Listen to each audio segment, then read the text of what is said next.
दिदी नमस्ते। नमस्ते। हजुरको छेउमा यहाँ छ नि प्रतीक्षालय बन्दैछ। हजुरलाई चाहिँ कस्तो लाग्यो? राम्रो लाग्यो? राम्रो लागेछ। यहाँ धेरै फोहोर थियो।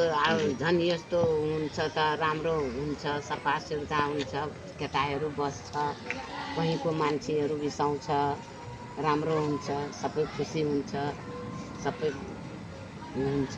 हजुरले चाहिँ सहयोग गर्नुहुन्छ नि अलिअलि भए पनि? हुन्छ। भगलपत नमस्ते। तपाईँको छेउमा यो प्रतीक्षालय बन्दैछ, हजुरलाई कस्तो लाग्यो? धेरै खुसी। ठिक छ है?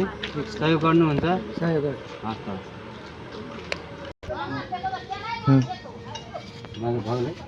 ओके। मित्र नमस्ते। तपाईँको घरको छेउमा प्रतीक्षालय बन्दैछ, कस्तो लाग्यो तपाईँलाई? त्यो बस्ने ठाउँ हजुर प्रतीक्षालय बनाउँदैछौँ हामी उम्रे लाइफस्टाइलको।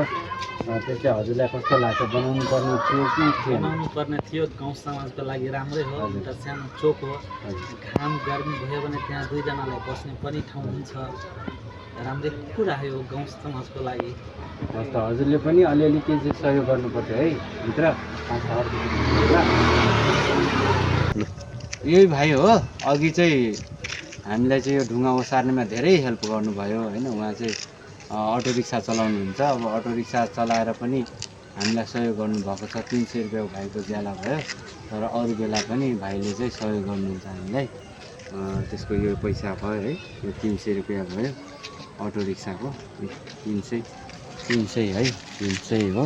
यो भाइलाई दिँदैछु, अघिबाट त्यत्रो काम गरेको छ।